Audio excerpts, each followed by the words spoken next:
Hello everyone, today I will show you how to add border or visible border to a shape using Wondershare PDF element. Open your PDF file with Wondershare PDF element. Now select this comment option, this menu bar, and this is the circle shape, and this shape not showing border.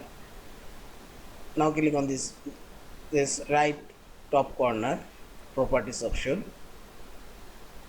and here you will find this border option and select border color, and see this border color red and fill color also showing red. So